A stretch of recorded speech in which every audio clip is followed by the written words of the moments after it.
Kisah Santo Martinus dari Tours. Santo Martinus lahir di Savaria, Pannonia sekitar tahun 316 Masehi. Wilayah itulah yang sekarang menjadi negara Hongaria. Ayahnya adalah seorang tribun yang merupakan perwira tinggi di Imperial Horse Guard. Kemudian, Martin dan keluarganya pergi bersama ayahnya yang telah ditugaskan di sebuah pos di Ticinum, di Italia Utara. Di sanalah Martin tumbuh dewasa. Tidak seorang pun dari kedua orang tuanya yang beragama Kristen. Tetapi, Martin memiliki panggilan yang kuat dari lubuk hatinya. Ia merasakan untuk menjadi pengikut Kristus.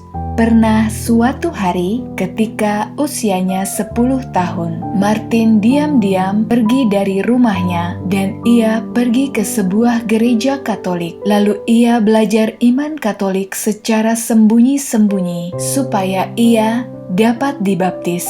Ketika usianya 15 tahun, Martinus dipaksa untuk masuk angkatan bersenjata. Padahal Martinus tidak suka orang yang saling membunuh dalam peperangan. Suatu hari, Martin bertemu dengan seorang pengemis di Amiens. Di sana ada seorang pengemis telanjang dan saat itu udaranya sangat dingin. Lalu Martinus melepaskan jubahnya dan dengan pedangnya ia memotong jubahnya menjadi dua. Ia memberikan setengah kepada pengemis itu dan setengahnya lagi untuk dirinya. Malam itu, Martin mendapatkan penglihatan di mana Kristus menampakkan diri kepadanya. Penglihatan itu berbicara kepadanya dan mengatakan, "Martin, seorang katekumen telah memberiku pakaian."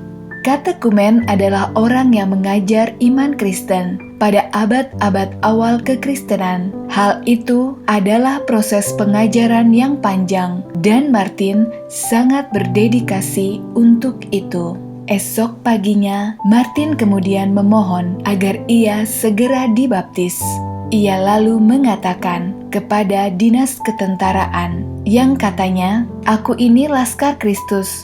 Karena itu, tidak patut aku." Martinus juga mendirikan sebuah biara yang dihuni oleh Benediktin yang didirikan pada tahun 361 di biara Dingjue, dan biara itu telah dihancurkan selama Revolusi Perancis. Kemudian dibangun kembali pada tahun 1853. Biara itu tetap ada hingga hari ini. Dari lokasi biaranya, Martin bekerja untuk membawa orang kepada iman kepada Yesus Kristus dan pembaptisan ke dalam gerejanya. Ia juga adalah seorang penginjil yang luar biasa.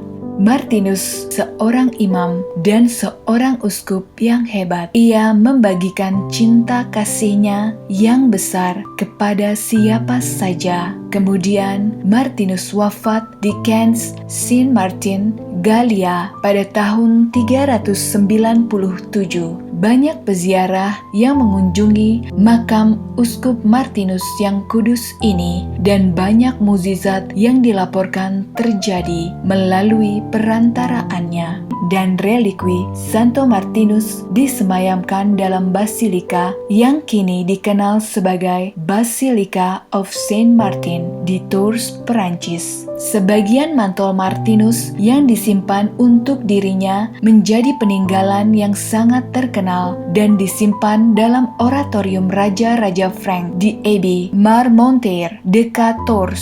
Selama abadin, mantel Saint Martin, kapal Santi Martini dipakai oleh Raja-Raja Frank karena dipercaya mantel tersebut dapat melindungi pemakainya dari segala mara bahaya. Kapas Santi Martini kemudian diserahkan kepada para biarawan Raja Beato Carlemany sekitar tahun 799. legenda bangsa Frank menuturkan dalam mempertahankan kota Paris dari sebuah bangsa Viking pada tahun 885, kapal Santi Martini dibawa ke garis pertahanan tembok kota Perancis oleh uskup Paris dan panglima Frank. Count Odo de Franche, pemimpin Viking, Ragnar dan Rollo Lodbrok melancarkan serangan dengan menggunakan mesin-mesin pengepungan, namun selalu gagal menembus tembok kota Perancis. Pengepungan Perancis berlangsung selama berbulan-bulan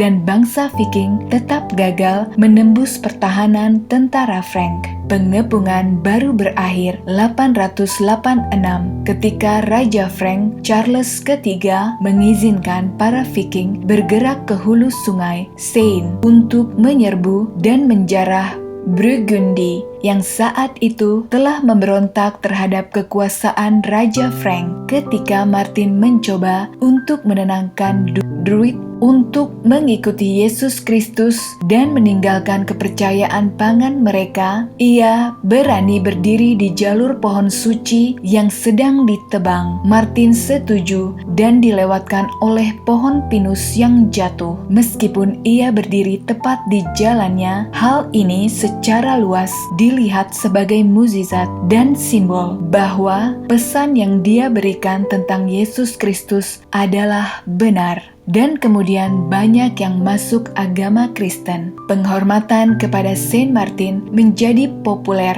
di abad pertengahan dan juga populer di kalangan raja-raja Franka. Santo Martin adalah pelindung orang miskin, tentara, penentang hati nurani, penjahit, dan pembuat anggur. Banyak lokasi di seluruh Eropa, hari rayanya adalah 11 November. Ia biasanya muncul di atas kuda dan ditampilkan memotong jubahnya menjadi dua dengan pedang. Demikian kisah dari Santo Martinus. Semoga kisah ini menjadi inspirasi iman kita semua. Sampai jumpa lagi bersama saya, Benedikta. Salam sukacita.